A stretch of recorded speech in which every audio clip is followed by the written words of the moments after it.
Hawu sanibonani makhosazana aphumelele. Osomabhizinisi bami bakithi.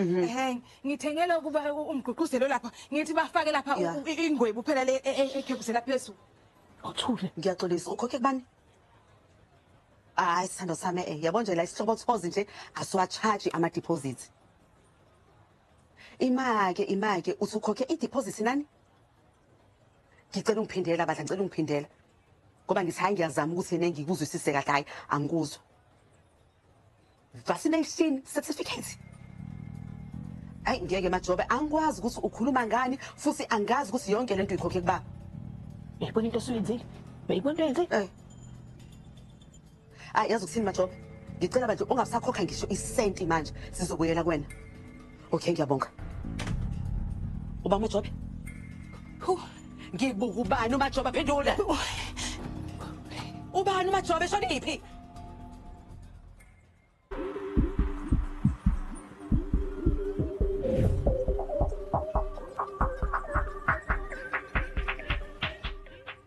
Hello.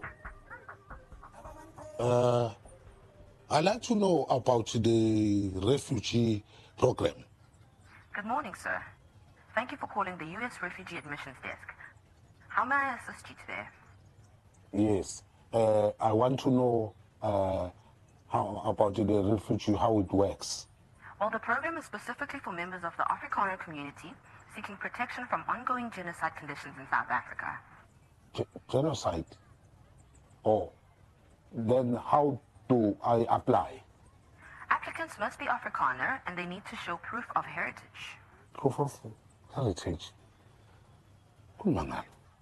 Oh. How do South African like Zulu, Xhosa, Pedi apply? Sir, why would we offer refugee protection to black South Africans? Oh, because they're also South African. The administration is responding to violence against white Afrikaners. Excuse me, are you... Hayibo.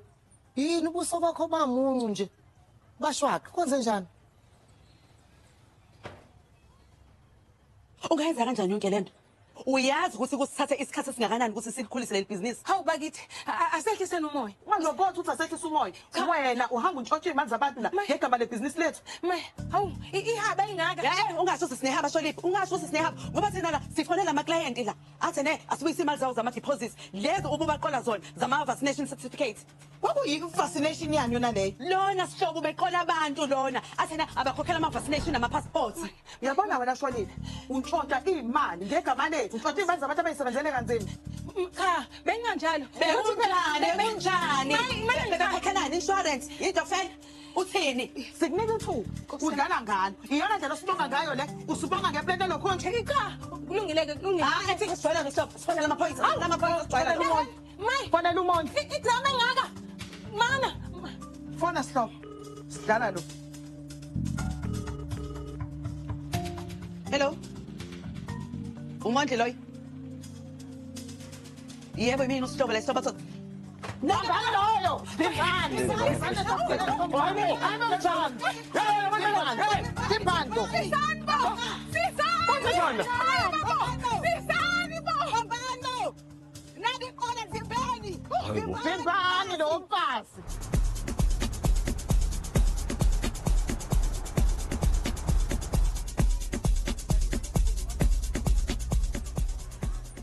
Hawu. Ngikubuza umbuzo. Akukho lutho. Yena ngathi ulutho lo sekuyilona gama nje okwazi ukulikhipha ngomlomo wakho. Nora. Ungakwazi kanye ukuthi ngeke nje uphume kumina. But angilwi nawe, angiyimisela ukulwa nawe, ngikubuza nje umbuzo olula. Ngisho ngoba phela ngikubonile earlier on lapha ya uhleli noladlamini lapha kwaNjomani. Ngibona ngathi izinto ngathi ayihambi kahle hle. What gives? Hayi ilengxeme yakhe engaboni ngayo. Oh manje ke nihamba nini ke Mr FIFA World Cup? On the 8th. Namhlanje? Namhlanje i-8. Hayi ngokwazi kwami la eAfrica nje iyonkana umhla ka8 namhlanje. Ngingazi ke mhlambe ke usukalile ususebenzisa ikhalenda lapha eshe. Mekunjalo ke. Uzoba namhlanje late. Undiza wedoni. Hawu. Uzokwazi ukuthi nje ukuphume nje endabeni zami, uphume nje uthule engazi ukuthi akwazi. Oh. Shali.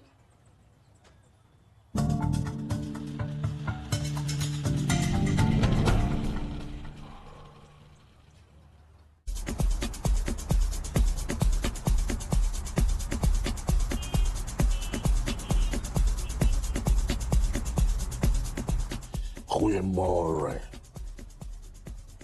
Goeiemôre. My naam is Gert van Tonder. Gaan goed, dankie meneer.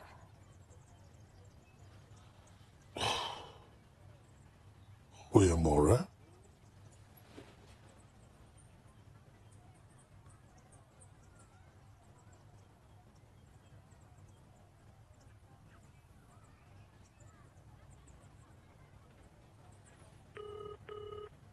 Hello? U.S. Refugee Admissions Desk. How may I assist you? Goeiemôre. I'm sorry. Oh, I mean, good morning. My name is Gert van Tonder. Great to hear from you, Mr. Fintona. How can we help you today? No. Van Tonder with D. I'm a Afrikaner from KZN. What I can say is life is not good this side. I've done everything for these people. Give them jobs, give them food. I even took their children to good schools. That's very commendable, sir. But what I get after that, nothing. These ungrateful people, the only thing they want, they want me dead. Even the government is not doing anything. They are politicians also. They are telling people to kill me and kill me. Ma'am, I just want a safe place for me and my family. You've called the right place, Mr. Fintonder. We'll need to conduct an online interview today so we can fast-track the process. First, I'll ask 5 simple yes or no questions. Can you do that? Yes. Yeah. I'm sorry, could you stick to English, please? Oh, yes. Are you a South African national? Yeah. Yes. Are you of Afrikaner ethnicity or racial minority in South Africa? Yes. Are you over 18? Yes. Are you currently living in South Africa? Yes. Lastly, are you able to articulate a past personal experience of persecution or fear of future persecution due to race, religion, nationality, social group, or political opinion? Yes. Wonderful. We can proceed with the interview. Please prepare a copy of your ID, passport, and complete the refugee admissions application form. I'll have all that ready, yes. I'll send a link to this number with the next steps. Done. Thank you. You're welcome, Mr. Fintonder. Dat gaat goed.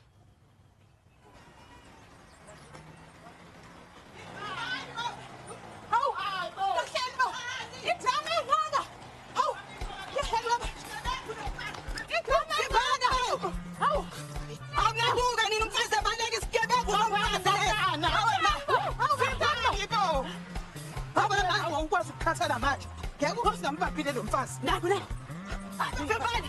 Ngiyabadeka lento. Uyasimsesa mbamba. Usenkingeni. Khoma, avimbani bakithi. Hawe. Velo. Saphefumula. Hallo, samena. Mama lapha kungathaza ukukhuluma manje. Hawe ma. Hawe. Yewena Shali. Hayi, uyabaleka lo mfazi bandla. Kodwa ke ngeke azabaleka unomphela. Sizombamba kodwa yena. Uthethwa ngathi inyamazana. Mama sho, hlezi kunedrama nje. Hayi kahle unamnaka indaba zakho wena. Wasaphendwela kuwena thina. Yini ke? Usishwayeli kabi la. Hayi abaleka lo mfazi yasho hayi walusi. Yo. Hayi simbamba kodwa yena. Asambe slow. Kodwa nje hayi. Hayi sengicishe ngaphuma umoya.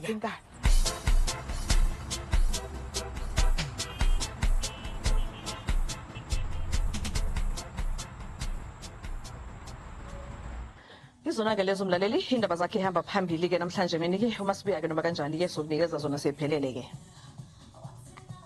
Okay. Okay. Mouth. Shap shap.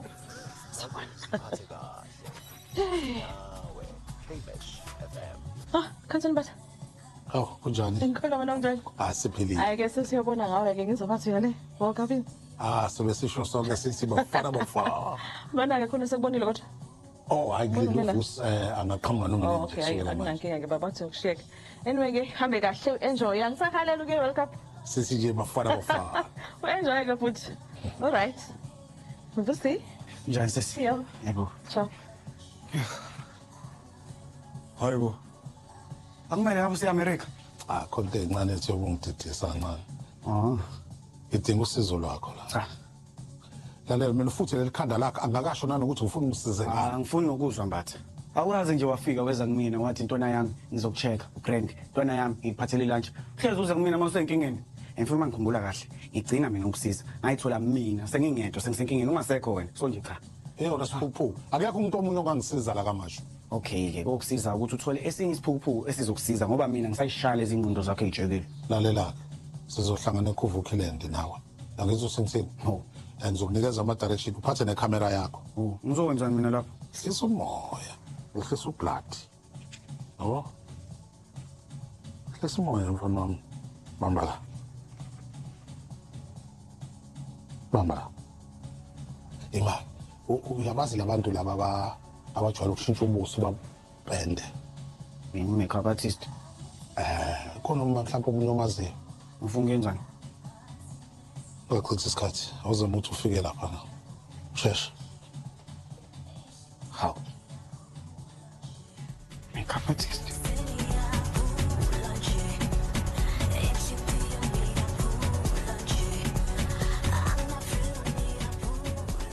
Okay, ngizophathela orange juice. Sakudala umuntu inwe kabi. Yazi uqama afuna ukufunda ukuma ngathi. Alokothi nje aphinda afuna ukubeka umcondo wakhe la. Angalinga zami. Yakutshela angalinga zami. Ande. Hayi, ematshisi. Bamantala. Kwenzaleni? Nana, letha igrass enama ice. Namanzi. Oh, letha amanzi phuthuma mina. Letha amanzi mina. Nabuye senijulukile manje nijahana nabantu, Niphefumula phezulu kwenze njani? Hayi, khulileka nono. Akekho ufahi ngoba nje phela umuntu ubegijima izinto engayijwayele. Hayi bosihlobani mina kancane. Hayi kabe ngithi angibuza. Yini sanibona senigijimisa umuntu nje kuyisibhudubhudu yini kwenzakala? Yini usathana? Hey, ngiyamazi nosathane mina. Uba, Umamezala wakho usholiphi? Awu. Kanjani nje? Yisela leli, iqola. emake usho kutheni uthi uyiqola? Yazi lo mfazi siqala ukumazi. Saqala ukumazi na kune event eguguthandayo lapha endlende.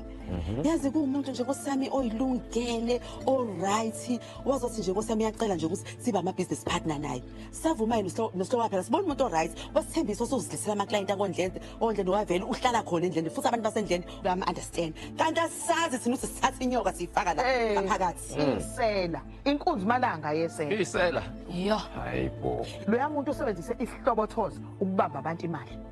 Nini ke ngibuza. Kanjani kodwa? Ubefonela abantu basendlende athi na bafaka ama deposits bakhokha ama deposits of vaccination nezinye izinto eziningi ezihlangana kanti uyazi usilimala le ama deposits uyithatha ifake ephayitheni lakhe Lapho ke akakaze alethe ngisho elilodwa iclient kodwa uhleli lapha ukhamsile usebenzisa ucingo lwethu usebenzisa ioffice lethu uqola abantu. Okuhlungu kakhulu ke bona labantu laba sebelwa nathi ke bafonela thina bathi asibuyise imali zabo zama deposits abayisebenzele kanzima.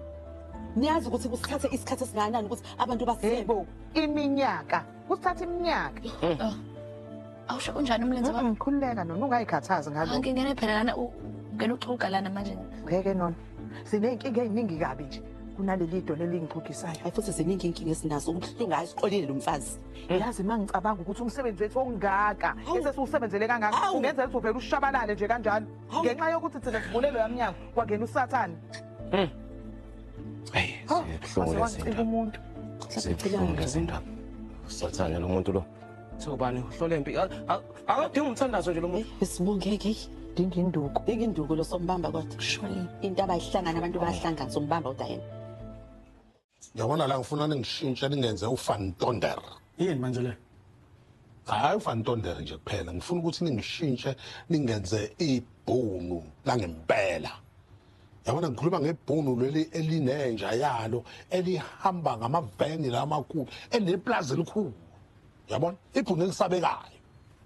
Okay baba, sokulungisa ihlathi sikufake namashiya sikufake wona amadeva aqijile sikwenza ube mpofu. Oh manini ngingichaze kahle nenza nani la kahle kahle. Yeke mbuzo emningwane. Mangihlole phela ngingabuzi. Sishuthani la iskiti noma senze yini lezi impahla zakhe ama campaign? Wevusa umthetho wakho uphatha icamera ushuthe uyeke ukubuza kupasi nespecial. Sezwana uthule nje kanye. Ntombazana awuqala umsebenzi.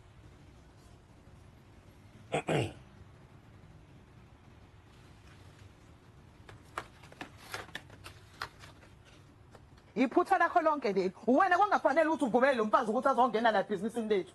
Hayibo Sithombe, umusebenzi athi ubungazi nawe ubujabule ukuzothola ama-client asendlende. Hayibo phela mina ngangithemba wena nendlela ocabanga ngayo. Naphela ngangazi ukuthi nami lo mfazi usengobuqola. Uyabona ke inkinga yakhe iqala lapho ke. Musiblame yonke ukuyiphosa kumina wemadongo. Wena okokuqala ngakutshela kahle ngathi mina lento asisheshe siye ngoba ngathi imbona lo mfazi ukuthi uhleli urelaxile ubusiness phone la. Wathini wena? Wathi hayi Sithombe asimyekeni lo mfazi lona esimnika isikhathi sithi sosaqala abantu. Hayibo manje wena lonke leli phutha usuyalithatha uliphonsa la kumina. Mina ngangazi ngani ukuthi uyiqola. Mina ngangazi ngani. Uyabona ke lento yakho fanele ugcine ngqi wena ukuletha abantu bazokhanasa la ebhizinisini lethu asidali lana. Pho ngalokho isiphukuphuku angazi ke bathi mayihamba njengedada ikhuluma njengedada isuke iyidada. La wena gada into ikhuluma nami ungakhulumi nami noma kanjani engathi ukhuluma nalengane yakho ulili lehlanya ekhanda lesidika udokotela wengqondo. Angifaka uthini ungizwile madam ungizwile ngijwayela kambi hey wena nawe ungijwayela kambi ngizophinda ngiphinde madongo ngijwayela wena nawe ngijwayela futhi nawe futhi.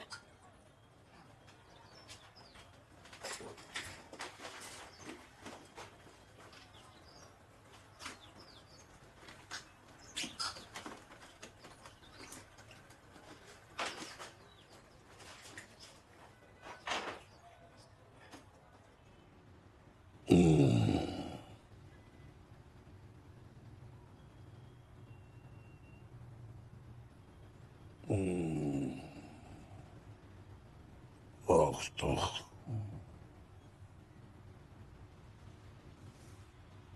Wonderful. Ach doch. Hä? Ja? Ach doch. Hey. Schütze manje. Ja.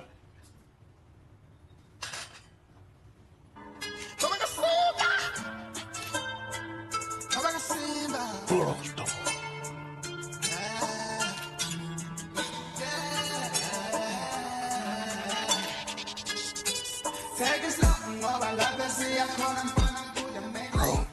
Upload होता है। आप लोगों के दिमाग में ये सवाल तो जरूर आया होगा जब भी आप इन चैनल्स को देखते हो जो बिना किसी कॉपीराइट के यूट्यूब पे एकदम धड़ल्ले से वीडियो अपलोड किए जा रहे हैं और इनको कोई भी कॉपीराइट नहीं आ रहा किसी भी मूवी के लिए। आखिर ये कैसे होता है? और आपने बहुत सारे लोग की वीडियो देखी होगी जो लोग बताते हैं कि भाई ऐसे एडिटिंग कर लो आपको कोई कॉपीराइट नहीं आएगा, लेकिन जब भी आप वीडियो अपलोड करने जाते हो तुरंत कॉपीराइट आ जाता है। तो इसका सोल्यूशन लेकर इस वीडियो में मैं लेकर आया हूं जहां पर कोई भी बेफिजूल की बातें नहीं बताऊंगा कि भाई ऐसे एडिटिंग करोगे तो काम बन जाएगा, यहां से मूवी डाउनलोड करोगे तो आपको कोई कॉपीराइट नहीं आएगी। ये सब एकदम बेफिजूल की फालतू की बातें हैं। आज मैं बात करने वाला हूं डिट्टो पॉइंट टू पॉइंट पे कि आखिर सच में आप कैसे मूवीज अपलोड कर सकते हो इन चैनल्स की तरह। तो देखो, सबसे पहले तो आपको 3 तरीके होते हैं मूवी अपलोड करने के। ये तीनों तरीके में से नंबर 1 और नंबर 2 100% सेफ मेथड है। नंबर 3 आपको 50-50 है, वहां पर आपको रिजल्ट 50% आ भी सकता है और 50% में कॉपीराइट भी आ सकता है। ठीक है, तो नंबर 1 और नंबर 2 बहुत ध्यान से सुनना। नंबर 1 तरीका होता है भाई किसी भी मूवीज का राइट्स लेके करो। जैसे बड़े बड़े चैनल्स अपलोड कर रहे हैं ना, इनके पास मूवीज के राइट्स होते हैं। अभी आपका सवाल आएगा, रुको पूरी वीडियो देखना। अभी आपका सवाल आएगा कि शशांक भाई हमें मूवीज के राइट्स कैसे मिलेंगे, हमें तो उसके बारे में कुछ पता ही नहीं है। तो तुम्हारा भाई बैठा है ना इस सवाल का जवाब देने के लिए। आप लोग चले जाओ ultraindia.com, ये वेबसाइट के ऊपर आपको मेरे स्क्रीन के साइड में दिख रहा होगा। यहां पर आपको दुनिया भर की बहुत सारी मूवीज, इनफैक्ट चाइनीज मूवीज तक के भी राइट्स मिलते हैं। ठीक है, इस वेबसाइट पर आना है। यहां पर आपको जिस मूवी का राइट्स चाहिए देखो ये थोड़ा सा ना कॉस्टली मेथड है, लेकिन 100% सेफ है। आपको कोई कॉपीराइट नहीं आएगा, आपको लाइफ टाइम अर्निंग बना के देने वाला है।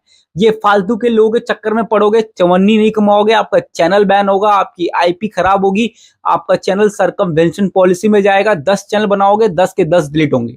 ठीक है, तो फालतू के चक्करों में मत पड़ना। एकदम जो रियल मेथड है वही, उसी के ऊपर काम करो, तभी जाके सच में पैसे कमा पाओगे। अगर आपको मूवीज के थ्रू पैसे कमाने हैं ना, तो नंबर 1 तरीका है राइट्स, वो भी ये वाली वेबसाइट से ले लो, और इसके से बहुत सारी वेबसाइट्स है, आप वहां से भी ले सकते हो।